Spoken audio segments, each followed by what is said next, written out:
Hello मेरे प्यारे बच्चों, स्वागत है एक बार फिर से आपका उदित एकेडमी में। जैसे कि हम लोग टॉप 500 एमसीक्यू केमिस्ट्री को लेके चल रहे हैं। आज उसका पार्ट सीरीज है जिसमें अंदर हम लोग मेनली आज डिस्कस करेंगे केमिस्ट्री, लैंग्वेज ऑफ केमिस्ट्री। मतलब लैंग्वेज ऑफ केमिस्ट्री का मतलब समझिए केमिस्ट्री का भाषा क्या होता है उससे रिलेटेड। जैसे कि भाषा के लिए सिंबल यूज करते हैं, केमिकल फॉर्मूला होता है, मॉलिक्यूलर फॉर्मूला होता है, स्ट्रक्चर फॉर्मूला होता है, सिंपल फॉर्मूला होता है, साथ में बैलेंस इक्वेशन होता है। किस तरह से हम लोग बैलेंस इक्वेशन करते हैं, रिडक्स के लिए किस तरह से करते हैं, इनसे रिलेटेड क्वेश्चन इसमें पूछा जाएगा और इससे ही हम लोग डिस्कस करेंगे। देखो, सबसे पहला अगर हम लोग बात करें तो हम लोग किसकी तैयारी कर रहे हैं, जी कप की। कामना करते हैं कि आप सब बच्चे अच्छे से मार्क लाए और गवर्नमेंट कॉलेज ले। गवर्नमेंट कॉलेज लेने से फायदा ये होगा, फीस कम पैसा ज्यादा आएगा, स्कॉलरशिप भी अच्छा मिलता है उसमें। चलिए, यहाँ से हम लोगों ने डिस्कस करेंगे सबसे पहले कि सिंबल यूज करते हैं। सिंबल होता क्या है केमिकल में, जैसे कि सी यूज करते हैं, Na यूज करते हैं सोडियम के लिए, ये सारे सिंबल्स कहते हैं। फिर हम लोग मीथेन जैसे एग्जांपल पे है, इसका हम लोग बात करें। देखो, मीथेन क्या है, एक तरह का मॉलिक्यूलर फॉर्मूला है जिसमें हमें ये चीज बताता है कार्बन का एक है और हाइड्रोजन का 4 यहाँ पे कंपोजिशन प्रेजेंट है। फिर अगर हम लोग बात करें इसका स्ट्रक्चर बना लेते हैं, ये स्ट्रक्चर है तो स्ट्रक्चर हमें बताता है कि मीथेन जो है किस तरह से बॉन्डेशन जुड़ा हुआ है। फिर अगर नेक्स्ट अगर हम लोग बात करते हैं कि जैसे कंपोजिशन आ जाए तो H2O में अगर हम लोग बात करें तो यहाँ पे देखिए हाइड्रोजन का 2 है और ऑक्सीजन का 1 एटम है, लेकिन कितने कंपोजिशन में ये प्रेजेंट है इसको डिफाइन करने के लिए सबसे पहले हमें मॉलिक्यूलर वेट निकालना पड़ेगा एटॉमिक का। यहाँ पे देखा जाए तो 2 है तो यहाँ पे 2 को इंटू कर देंगे 1.6 से था, या तो फिर हम लोग एक ही ले लेते हैं हाइड्रोजन का। तो यहाँ 2 और यहाँ पे ऑक्सीजन कितना 16 होता है, 1 है तो यहाँ पे टोटल बात करें मॉलिक्यूलर वेट 18 होता है। अब इसी को परसेंटेज में देखा जाए तो यहाँ पे हाइड्रोजन में हमारे पास 11.8% होता है करीब, या 6 ले लीजिए। और यहाँ पे अगर ऑक्सीजन के बारे में बात करें तो 88% अप्रोक्सीमेटली होता है। तो ये सारी चीज क्वेश्चन इस चैप्टर से आपको पूछा जाएगा। यहाँ पे पूछा गया what is the represent of element sodium in chemical symbol. Chemical symbol में हम लोग सोडियम को किस सिंबल से हम लोग रिप्रेजेंट करते हैं। आपको भी पता है सोडियम के S जो है हमारे सल्फर को हम लोग रिप्रेजेंट करते हैं, Na जो है ये हमारा सोडियम को हम लोग रिप्रेजेंट करते हैं। और सिर्फ हमारे पास आता है, यहाँ पे पूछा ही गया है कि सोडियम का क्या आएगा। राइट आंसर बताना कमेंट में आप लोग, क्या होगा। बिल्कुल अगर बात करें तो ये हमारे बी होगा। चलिए, यहाँ पे पूछा गया हिंदी में, देखते हैं, घबराना नहीं है, हिंदी इंग्लिश दोनों चलेगा। सोडियम तत्व का रासायनिक प्रतीक क्या होता है। सोडियम तत्व का अगर रासायनिक प्रतीक के बारे में बात करें तो ये हमारे पास, बताइए बच्चों, ये हमारा Na होता है। राइट आंसर बी होता है। चलिए नेक्स्ट क्वेश्चन देखते हैं। देखो, जितने भी चीज है इसको सबसे पहले थ्योरी कंप्लीट पढ़ना। थ्योरी पढ़ने के लिए आप ऐप पे जुड़ सकते हैं। यहाँ पे पूछा गया what does the chemical formula CO2 represent. पूछ रहा है कि अगर CO2 केमिकल फॉर्मूला है तो इसमें क्या रिप्रेजेंट कर रहा है। इसमें बात करें तो यहाँ पे CO2 जो है, यहाँ पे 1 कार्बन और 2 ऑक्सीजन यहाँ पे रिप्रेजेंट कर रहा है। ठीक है, तो देखो ऑप्शन में कहा है, पहला ऑप्शन दिया है कि 1 कार्बन और 2 ऑक्सीजन। क्या होगा राइट आंसर, आपको क्या लगता है। यहाँ पे बात करें तो कार्बन 1 है और ऑक्सीजन 2 है, तो राइट आंसर क्या होगा आपका, कमेंट में बताइए। बिल्कुल राइट आंसर के बारे में बात करें तो ये हमारे पास ए होगा। चलिए, यहाँ पे पूछा गया रासायनिक सूत्र CO2 का अर्थ क्या होता है। CO2 का अर्थ का मतलब बात करें तो इसमें 1 कार्बन परमाणु और 2 ऑक्सीजन परमाणु प्रेजेंट होते हैं। इसी तरह आप लोग मुझे कमेंट में बताना, यहाँ पे SO2 लिखा हुआ, तब पूछा जाए तो SO2 क्या रिप्रेजेंट करता है। SO2 हमें रिप्रेजेंट करता है कि सल्फर का 1 है सल्फर और 2 यहाँ पे हमारे पास क्या है, ऑक्सीजन है। सेम टू सेम अगर हम लोग यहाँ पे ले लेते हैं H2O में पूछा जाए तो यहाँ पे हाइड्रोजन 2 करता है, यानी 2 हाइड्रोजन होगा और साथ में 1 ऑक्सीजन इसमें रिप्रेजेंट करता है। तो इसी तरह क्वेश्चन कोई भी आया तो आप इस तरह से इसको सॉल्यूशन कर सकते हैं। चलिए देखते हैं नेक्स्ट क्वेश्चन पूछेगा विच सिंबल रिप्रेजेंट पोटासियम इन पीरियडिक। देखो, पोटासियम को हम लोग किससे करते हैं, के से रिप्रेजेंट करते हैं। तो लोग क्या करेगा, पोटासियम तो यानी पी से है, नहीं, आपका किससे करते हैं, के से करते हैं। क्योंकि देखो हम लोग जितना भी रिप्रेजेंट सिंबल लेते हैं वो हम लोग ग्रीक वर्ड या फिर इंग्लिश नेम से करते हैं। यहाँ पे हिंदी में पूछा गया आवर्त सारणी में पोटासियम का प्रतीक कौन सा है। पोटासियम का प्रतीक क्या होगा, पोटासियम प्रतीक हम लोग के से इसको हम लोग डिनोट करते हैं। चलिए नेक्स्ट देखते हैं। नेक्स्ट क्वेश्चन पूछा है what is the chemical equation for combustion of methane. देखो मीथेन का जो केमिकल कंबशन अगर हम लोगों ने देखा था क्या था कि मीथेन को हम लोग क्या करेंगे, ऑक्सीजन के साथ रिएक्शन करेंगे तो यहाँ पे CO2 प्लस H2O का यहाँ पे फॉर्मेशन करेगा। ठीक है, देखो ये मीथेन को जब हम लोग जलाएंगे तो ये रिएक्शंस होते हैं। तो यहाँ पे देखते हैं क्या है, बिल्कुल अगर हम लोग बात करें पहला ही रिएक्शन दे के रखा है कि जब हम लोग मीथेन को CO2 करेंगे तो हमारे पास क्या बनेगा, कार्बन डाइऑक्साइड H2O का फॉर्मेशन होगा। हिंदी में क्या कहेगा, हिंदी में रासायनिक को दहन करते हैं तो जब हम लोग मीथेन को दहन करते हैं तो केमिकल इक्वेशन क्या होगा, केमिकल इक्वेशन बताना कौन सा राइट आंसर है। राइट आंसर के बारे में बात करें तो ये हमारा होगा। चलिए नेक्स्ट देखते हैं। नेक्स्ट क्वेश्चन पूछेगा which of the following state of matter, पूछ रहा इनमें से कौन सा स्टेट ऑफ मैटर है। स्टेट ऑफ मैटर के बारे में बात करें तो इसमें ऑल ऑफ दिस सारे के सारे लिक्विड सॉलिड गैस होता है। निम्नलिखित में कौन सा द्रव की अवस्था है। देखो द्रव की अवस्था उपरोक्त सही होता है क्योंकि आप लोगों को पढ़ाया है, मैंने बार बार बताया कि इसमें क्या होता है कि इसमें सिंपल सी बात करें तो आपको तीनों होता है, लेकिन अगर बात करें तो इसमें 5 होता है, डिटेल में पढ़ोगे तो। चलिए यहाँ पे क्वेश्चन पूछा गया how state and aqueous solution indicate in chemical. देखो पूछ रहा है कि किसी स्टेट में एक्वस अगर मान लो जैसे पानी है, पानी को हमारे पास 3 फॉर्म है, solid liquid and gas. Liquid क्या है, मतलब कोई भी चीज अगर पानी के साथ पानी में है तो उसको हम लोग कैसे दर्शाएंगे, पानी में जाए तो AQ का हम लोग इसका यूज करते हैं। यानी देखो इसका राइट आंसर क्या होगा, इसका राइट आंसर D होगा। चलिए हिंदी में पूछा गया कि रासायनिक समीकरण में जलीय घोल का अवस्था क्या दर्शाती है। जलीय घोल का क्या अवस्था दर्शाती है, जलीय घोल के बारे में बात करें तो ये हमारे पास AQ को हम लोग इसका दर्शाते हैं। चलिए नेक्स्ट देखते हैं। नेक्स्ट क्वेश्चन पूछा गया यहाँ पे what is the chemical formula of glucose. Glucose को फॉर्मूला बताना क्या होगा, ग्लूकोज को फॉर्मूला बताए तो C6H12O6 होता है। तो इसका मैं से देख लो राइट आंसर क्या होगा, राइट आंसर हमारे पास ये B होगा। चलिए नेक्स्ट देखते हैं। नेक्स्ट क्वेश्चन पूछ रहा है ग्लूकोज का सामान्य सूत्र क्या है। ग्लूकोज का सामान्य सूत्र लिखा दिया तो राइट आंसर क्या है, C6H12O6 होता है। चलिए यहाँ पे क्वेश्चन पूछा गया which principle state that chemical equation must be balanced to have equal number of each atom in both। पूछ रहा है कि इनमें कौन सा प्रिंसिपल हमें यह दर्शाता है कि केमिकल इक्वेशन आपको बैलेंस होना चाहिए दोनों साइड से, एटम और एटम के दोनों साइड से। Law of mass of conservation, देखो law of mass of conservation हमें ये चीज बताया था कि ना ही हम इससे क्रिएट कर सकते हैं ना ही डिस्ट्रॉय कर सकते हैं। यानी जितना हमारे पास रिएक्टेंट होगा उतना ही हमारे पास क्या है, प्रोडक्ट होगा। तो इसमें हम लोग देखते हैं, अब बताना मुझे। फिर आता है हमारे पास मल्टीपल प्रोपोर्शन। सिंपल सी बात करें तो इसका हमें law of mass of conservation ही हमें बताया था कि जितना हमारे पास, हिंदी में देख ले थोड़ा सा और समझ जाओगे। पूछ रहा कौन सा सिद्धांत कहता है कि रासायनिक समीकरणों को संतुलित करना आवश्यक है। रासायनिक कौन से, लॉ ऑफ मास से बताया था कि जो रिएक्टेंट होगा उतना ही आपका प्रोडक्ट बनेगा, ताकि दोनों पक्ष पर प्रत्येक प्रकार के परमाणु का समान संख्या हो। तो हमारे द्रव्यमान की संरचना का नियम ही कहता है। चलिए राइट आंसर क्या होगा, ए होगा। नेक्स्ट क्वेश्चन पूछा गया what is the chemical formula of sodium chloride. Sodium chloride का केमिकल फार्मूला क्या है, बिल्कुल इजी है, सोडियम NaCl। राइट आंसर क्या है आपका, ए होगा।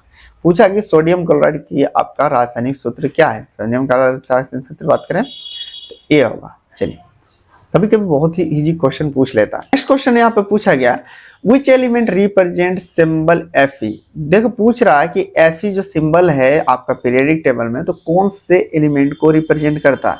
अगर हम लोग बात करें Fe तो Fe फ्लोरीन के बारे में बात करते हैं, इसका F से डिनोट करते हैं। Fe के बारे में बात करें आयरन को हम लोग Fe से डिनोट करते हैं। क्यों, देखो जितने भी हम लोग यहाँ पे वर्ड यूज करते हैं सिंबल, ये हम लोग ग्रीक वर्ड या तो फिर क्या है ग्रीक वर्ड या फिर हम लोग क्या करते हैं लेटिन वर्ड से हम लोग इसका ड्राइव किया जाता है, या फिर कभी कभी किसी साइंटिस्ट पे ही रख देते हैं।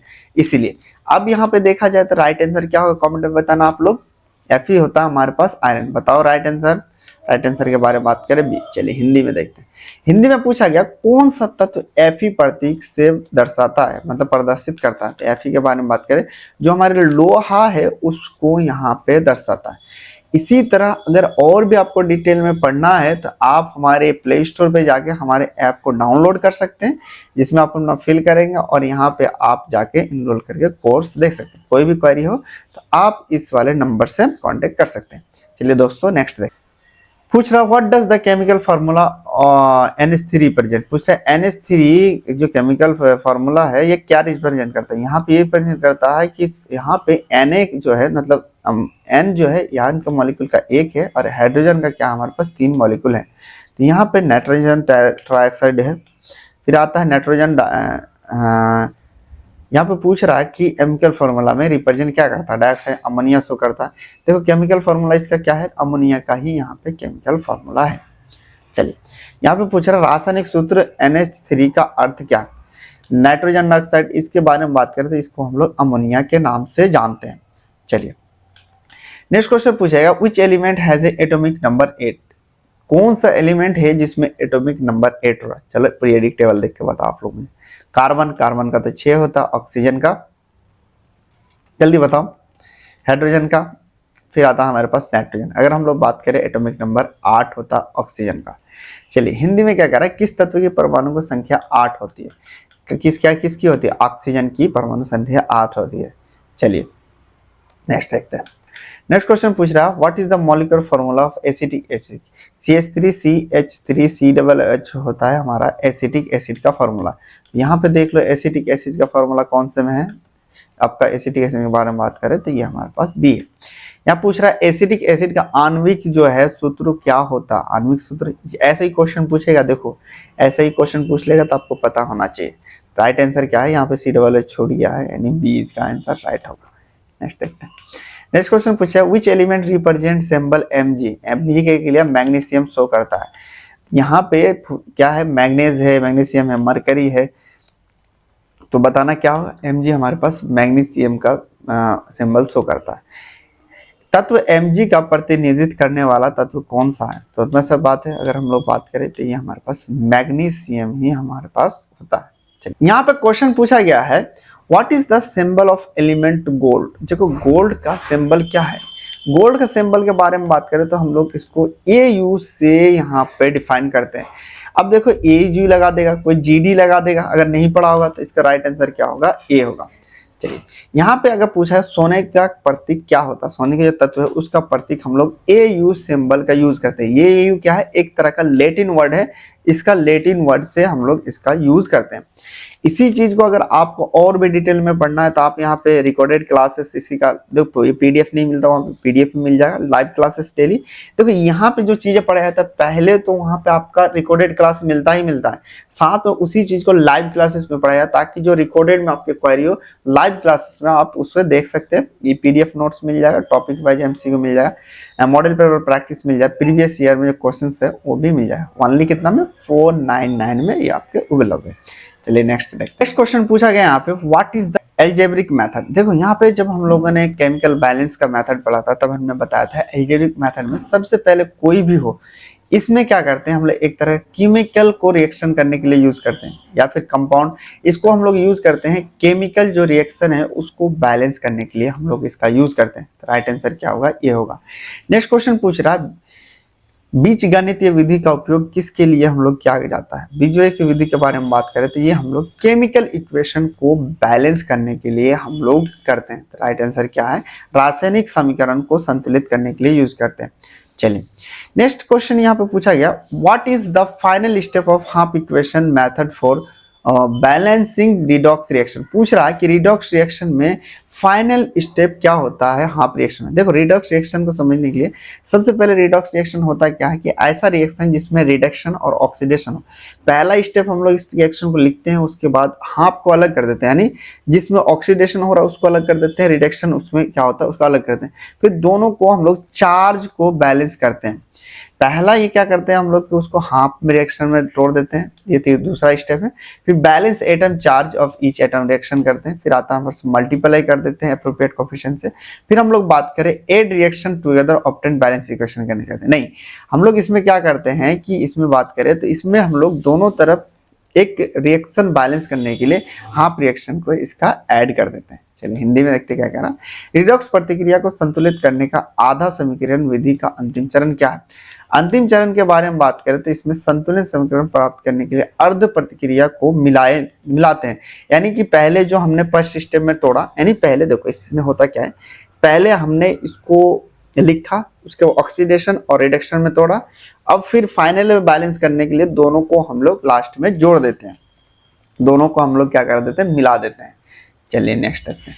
नेक्स्ट क्वेश्चन पूछ रहा which method involve assigning algebraic variable to coefficient of each compound. पूछ रहा इनमें से कौन सा मेथड को हम लोग लेते हैं जो एल्जेब्रिक वेरिएबल कोफिशिएंट को मेथड को बैलेंस करने के लिए या फिर हम लोग उसको यूज करते हैं। यहाँ पे अगर हम लोग बात करें जो एल्जेब्रिक मेथड है उसी का हम लोग यूज करके एल्जेब्रिक कोफिशिएंट का यूज करते हैं। जैसे एक्स वाई जेड हम लोग मान लेते हैं, मान लीजिए कि कोई रिएक्शन है, जैसे कि यहाँ पे CO2 प्लस H2O है, एक एग्जांपल पे ले लिया। तो यहाँ पे कितना ये आ गया, एक्स लगा दिए, इसमें वाई लगा दिया और यहाँ पे जेड लगा दे। इससे बाद फिर हम लोग कैलकुलेट करके देखते हैं और फाइनल फिर हम लोग वहाँ पे उसके हिसाब से मान कर देते हैं। पूछ रहा कौन सी विधि में प्रत्येक यौगिक के गुणांक के बीजीय चर को बांटने की प्रक्रिया शामिल है। बीजीय चर के बारे में बात करें, यहाँ बीजीय गणित विधि में ही आपको बांटने की शामिल है। चलिए नेक्स्ट क्वेश्चन पूछा गया what is a demerit of chemical equation. Chemical equation का डीमेरिट क्या है। पहला कह रहा है कि they provide detail information about structure molecule. नहीं, वो प्रोवाइड नहीं करता है, डिटेल स्ट्रक्चर मॉलिक्यूल नहीं करता। फिर कह रहा है ये प्रोवाइड नहीं करता है रिएक्शन किस साइड जाएगा, मतलब कि ऊपर या नीचे, फॉरवर्ड या बैकवर्ड जाएगा। फिर कह रहा है ये प्रोवाइड करता है कंडीशन किस रिएक्शन में होगा। नहीं, ये भी गलत है। फिर यहाँ पे पूछ रहा है कि एक्सप्लेन करता है रेट ऑफ रिएक्शन। ये तीनों गलत है। राइट आंसर के बारे में बात करें तो ये हमें नहीं बताता है कि आगे जाएगा पीछे जाएगा, ना ही स्ट्रक्चर बताता है, ना ही किस कंडीशन में रिएक्शन हो रहा है वो बताएगा, ना ही ये करता है कि कितना रेट ऑफ रिएक्शन उसका होगा। चलिए हिंदी में क्या कह रहा है, रासायनिक समीकरण में एक कमी क्या है। क्या है, पहले वे अणुओं को संरचना के बारे में विस्तृत जानकारी प्राप्त करते हैं, नहीं प्राप्त करवाता। कह रहा वे प्रतिक्रिया तंत्र के बारे में जानकारी नहीं देते। बिल्कुल राइट आंसर के बारे में बात करें तो वो प्रतिक्रिया तंत्र के बारे में जानकारी नहीं देते हैं। चलिए नेक्स्ट क्वेश्चन देखते हैं। यहाँ पूछा गया what is the final step in writing an ionic equation. Ionic equation में जब हम लोग करते हैं तो फाइनल स्टेप क्या होता है, राइट द कंप्लीट इक्वेशन। पहले हम लोग क्या करते हैं, कंप्लीट इक्वेशन लिखते हैं। दूसरा क्या है, आइडेंटिफाई एन स्ट्रॉन्ग, मतलब आइडेंटिफाई करते हैं इलेक्ट्रोलाइट्स का सबसे पहले स्ट्रॉन्ग कौन है। उसके बाद फिर बैलेंस करते हैं। देखो बैलेंस के बारे में बात करते हैं, सबसे पहले फर्स्ट स्टेप हम लोग क्या करते हैं, इसको बैलेंस करते हैं। फिर उसके बाद हम लोग क्या करते हैं, नेट इक्वेशन, जो अगर फाइनल इक्वेशन के बारे में बात करें तो दोनों को बैलेंस करके हम लोग नेट इक्वेशन आयनिक का इसका लिखते हैं। इसी चीज को और भी डिटेल में आपका ऐप में दिया गया है। राइट आंसर क्या होगा, आपका डी होगा। यहाँ पे पूछ रहा आयनिक समीकरण लिखने का अंतिम कदम क्या होता है। अंतिम कदम के बारे में बात करें तो हम इसमें शुद्ध आयनिक समीकरण को लिखते हैं।